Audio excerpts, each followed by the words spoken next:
Sarah Martinez wiped down the espresso machine for the third time that morning, her movements precise and methodical despite the early hour. The small coffee shop in downtown San Diego buzzed with its usual mix of office workers, college students, and tourists. At 28, she had grown comfortable in this routine, finding solace in the familiar rhythm of grinding beans, steaming milk, and crafting the perfect cup for each customer who walked through the door. The morning rush was in full swing when the group of uniformed men entered. Their crisp white naval uniforms immediately caught her attention, as did the way other customers seemed to instinctively step aside. Sarah had seen plenty of military personnel in her 2 years working at Harbor Beans. San Diego's naval base made it inevitable, but there was something different about this group. The way they carried themselves, the deference shown by junior officers who spotted them, suggested these weren't ordinary sailors. "Good morning, gentlemen. What can I get started for you today?" Sarah asked with her practiced smile, her hands already reaching for cups. The man at the front of the group, distinguished with silver hair and multiple ribbons adorning his chest, stepped forward. His nameplate read Harrison, and the stars on his collar immediately told Sarah she was serving someone very important. Admiral Harrison's eyes were kind but sharp, the type that seemed to see everything at once. "I'll take a black coffee, large," he said, his voice carrying the authority of someone accustomed to command.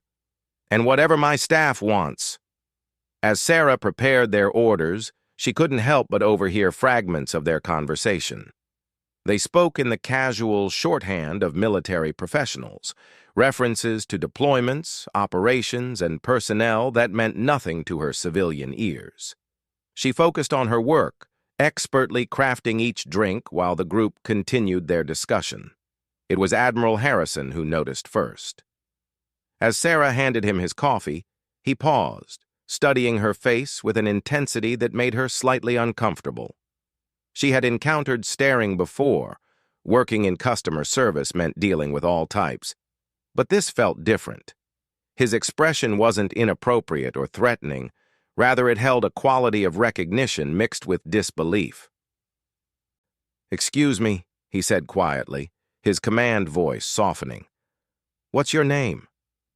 "Sarah Martinez," she replied, wondering if perhaps she had made an error with his order. "Is everything okay with your coffee, sir?" Admiral Harrison set his cup down carefully on the counter, his full attention now focused on her. The other officers had fallen silent, picking up on their superior's sudden change in demeanor. The morning chatter of the coffee shop continued around them, but their small corner had become an island of tension. "Sarah Martinez," he repeated slowly as if testing the name. "Have we met before? You look familiar." Sarah shook her head, genuinely puzzled. "I don't think so, sir. I definitely remember meeting an Admiral." She managed a small laugh, trying to lighten what was becoming an awkward moment. "I pretty much just work here and go to school, not exactly moving in military circles." But Admiral Harrison wasn't satisfied with her answer. His eyes narrowed slightly, not in anger, but in concentration, like someone trying to solve a complex puzzle. He pulled out his phone, scrolled through something, then looked back at her with an expression that had shifted to something approaching shock. "Where are you from originally?" he asked, his voice now carrying an urgency that made the other officers exchange glances. Sarah felt increasingly uncomfortable under the scrutiny. "Here in San Diego, mostly. My family moved around a lot when I was younger because of my dad's work, but I've been here for the past 10 years. "Your father?" Admiral Harrison said, leaning forward slightly. "What did he do for work?" The question hit Sarah like a physical blow, bringing with it the familiar ache she had learned to live with. "He was in the military," she said quietly, her professional smile faltering. "He died when I was 16. Helicopter accident during a training exercise." The silence that followed was deafening. Admiral Harrison's face went pale, and one of the other officers took a half step forward, concern evident in his expression. The Admiral's hands, which had been steady moments before, now trembled slightly as he reached again for his phone. "What was his name?" Admiral Harrison asked, his voice barely above a whisper. Sarah hesitated, unsure why this stranger was asking such personal questions, but somehow compelled to answer. "Lieutenant Commander Miguel Martinez. He was a pilot." Admiral Harrison's phone clattered onto the counter as his hands went limp. His face had gone completely white, and for a moment, Sarah worried the man might collapse right there in her coffee shop. The other officers moved closer, clearly alarmed by their superior's reaction. "Sir, are you all right?" one of them asked urgently. But Admiral Harrison was staring at Sarah as if he had seen a ghost, his mouth opening and closing silently. When he finally found his voice, what he said made absolutely no sense to her. "Phoenix 7, he whispered. The words hung in the air like a physical presence. Sarah frowned, completely lost. "I'm sorry, what?" "Phoenix 7, he repeated, louder this time, his eyes never leaving her face. That was his call sign, Miguel Martinez, Phoenix 7. Sarah felt the world tilt slightly. Her father's call sign wasn't something she thought about often. It belonged to a part of his life that had ended before she was old enough to fully understand it.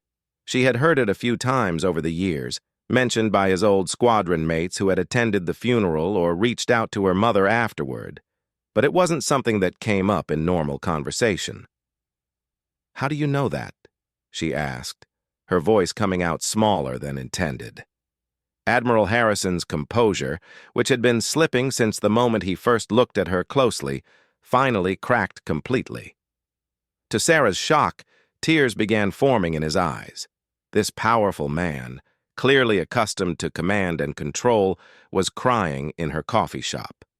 "Because," he said, his voice thick with emotion, "I was supposed to be on that helicopter."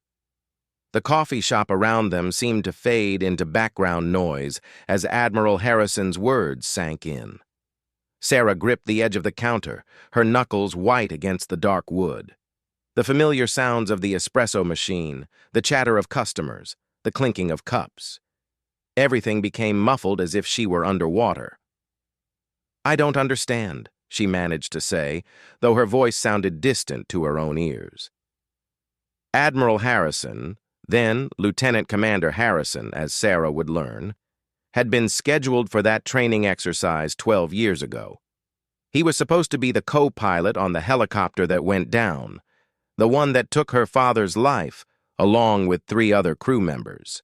But 24 hours before the mission, he had been pulled for an urgent briefing with senior command about a developing situation overseas.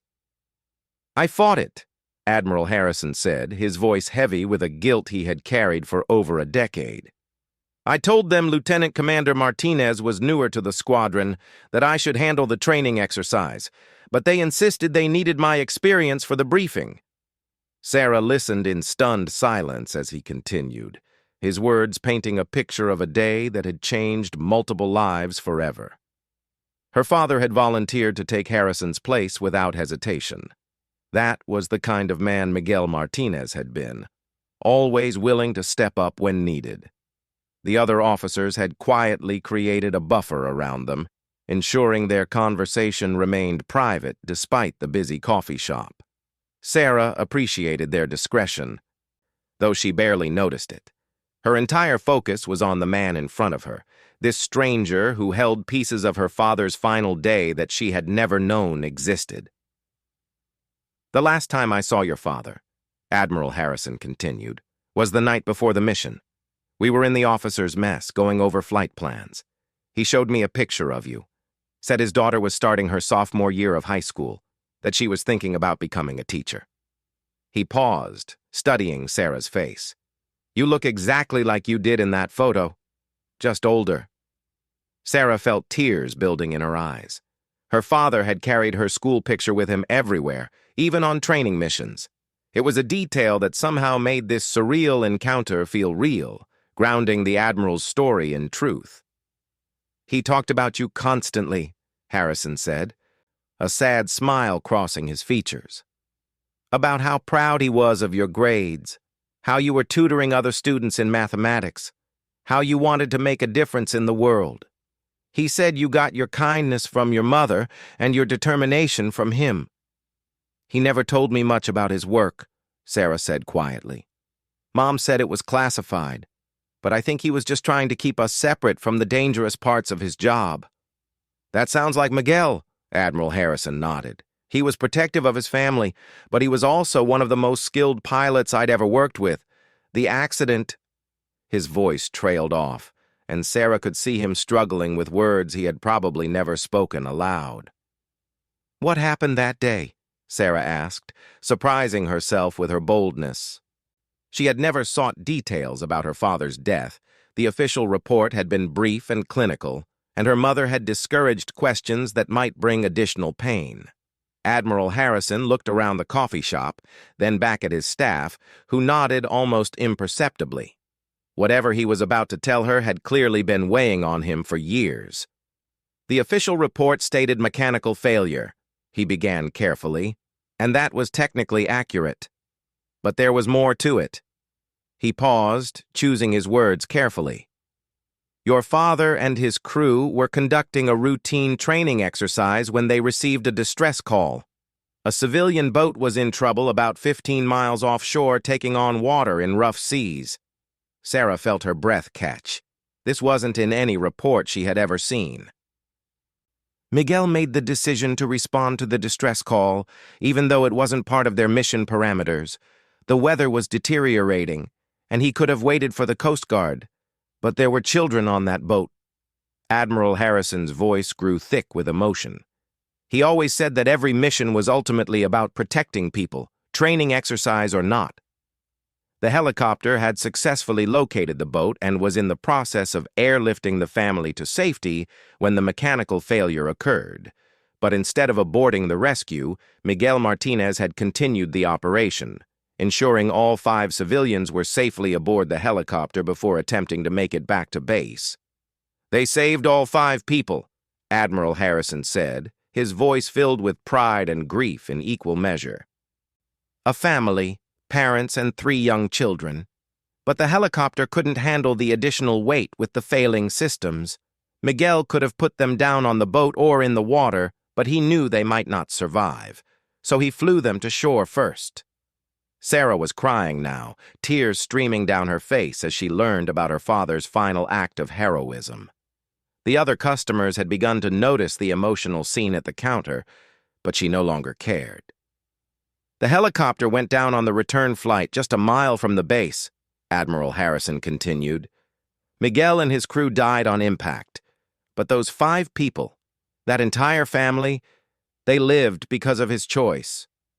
Why wasn't this in the official report? Sarah asked through her tears.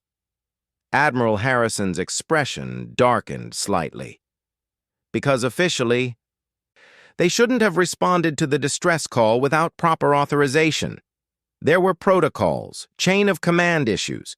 The Navy couldn't publicly acknowledge that the crew had essentially gone rogue, even for a rescue mission. Sarah felt a surge of anger mixed with her grief.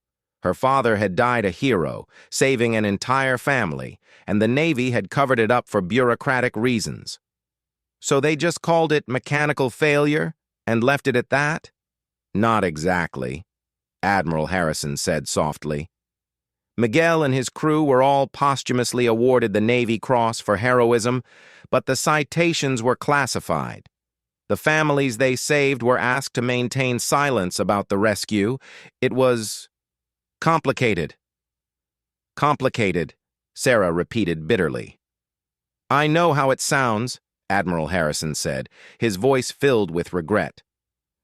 But you have to understand, the Navy was trying to protect your father's reputation as much as anything. If it had become public that he violated orders even for a rescue, it could have affected your family's benefits, your mother's pension.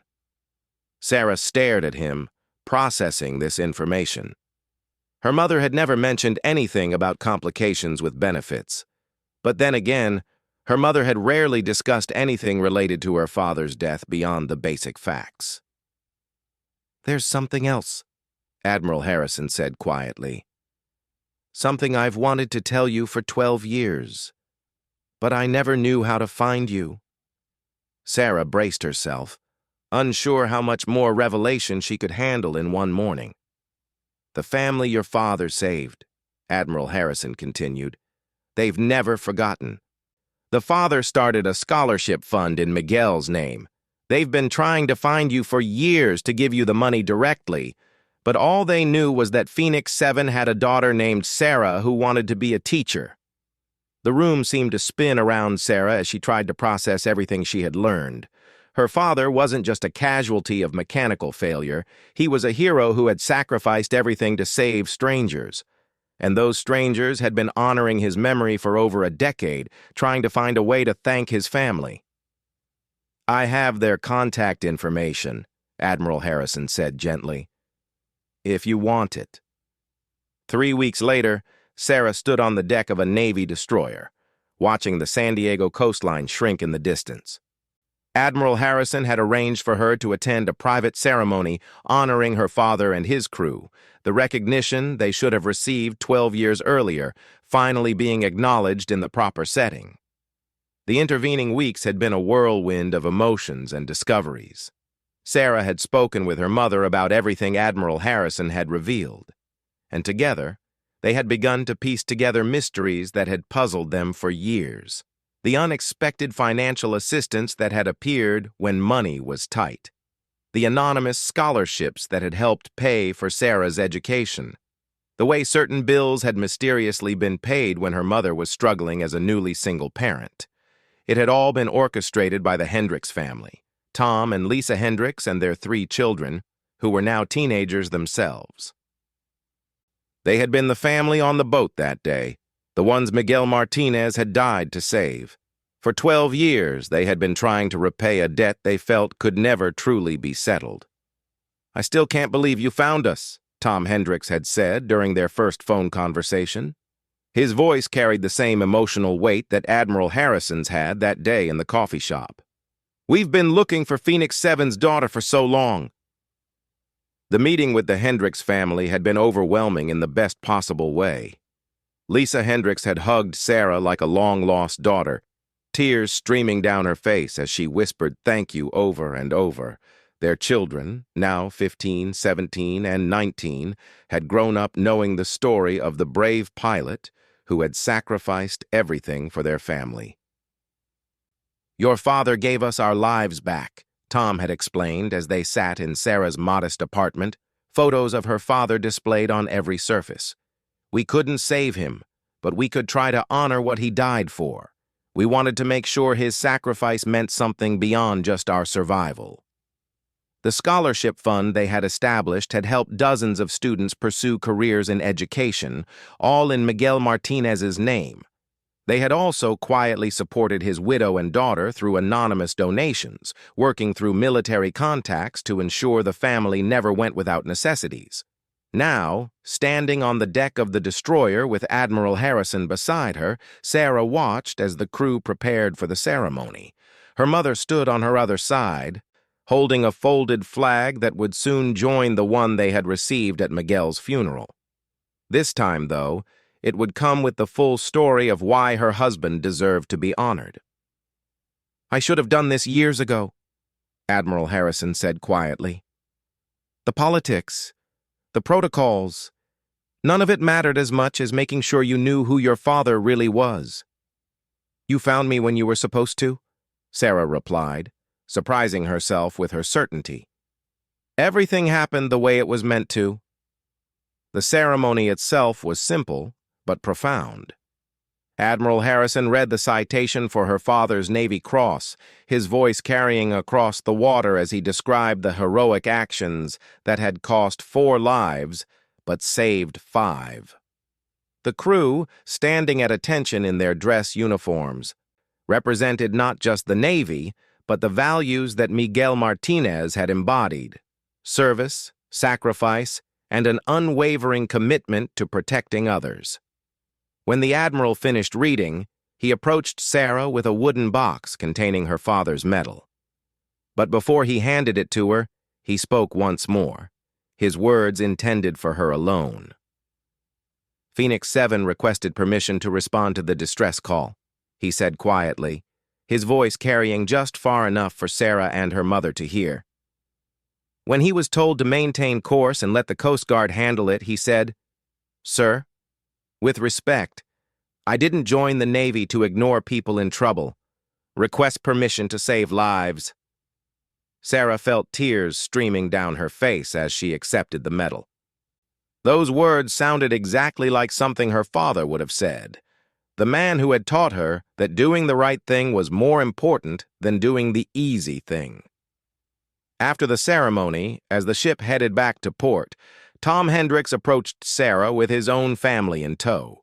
His children, now old enough to fully understand the magnitude of what had happened that day, stood quietly beside their parents. "There's something we wanted to ask you," Tom said, his voice nervous. "Something we've talked about as a family for years." Sarah waited, unsure what to expect. "We'd like you to consider letting us be part of your life," Lisa Hendricks said, stepping forward. "Not to replace anything or anyone, but to honor the connection we have through your father. We know it might sound strange, but you're the closest thing we have to him. And he gave us everything." The request caught Sarah completely off guard. But as she looked at this family, these people who existed because of her father's sacrifice, she felt something click into place. For 12 years, she had felt like a piece of her life was missing, not just her father's presence, but understanding of who he really was and what his death had meant. "I'd like that," she said simply, and watched as the entire Hendricks family broke into tears. 6 months later, Sarah stood in her new classroom, preparing for her first day as a certified teacher. The scholarship money from the Hendricks Fund had allowed her to finish her education without the crushing debt she had expected.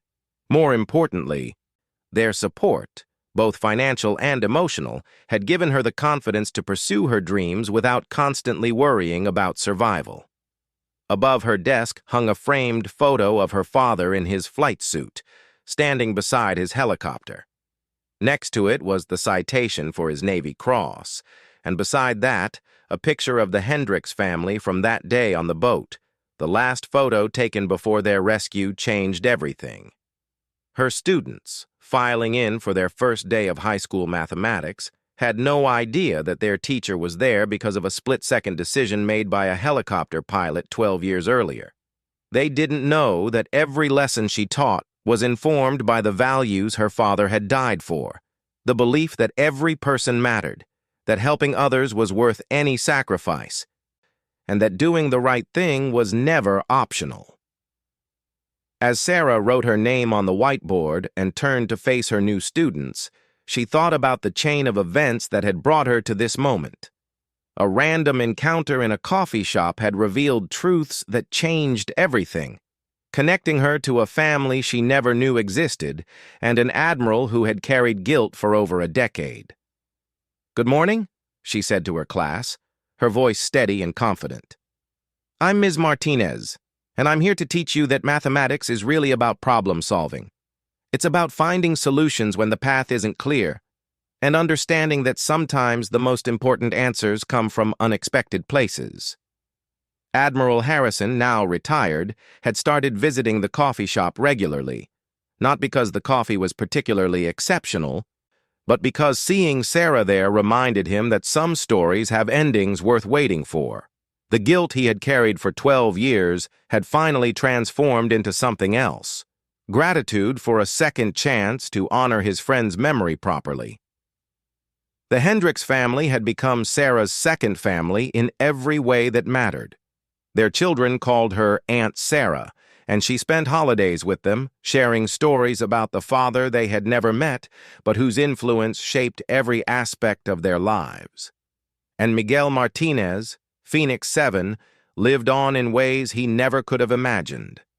In the students Sarah taught, in the family that thrived because of his sacrifice, in the scholarship recipients who pursued careers in service to others. in every small act of kindness that rippled outward from that one moment of heroism 12 years earlier. Sometimes the most important stories are the ones that take years to fully unfold, Sarah had learned. Sometimes a simple good morning in a coffee shop can change everything. And sometimes the people we think we've lost are actually still with us, their influence spreading through the world in ways we never expected. She was serving coffee when the Admiral spoke her call sign. But really, she had been serving her father's legacy all along.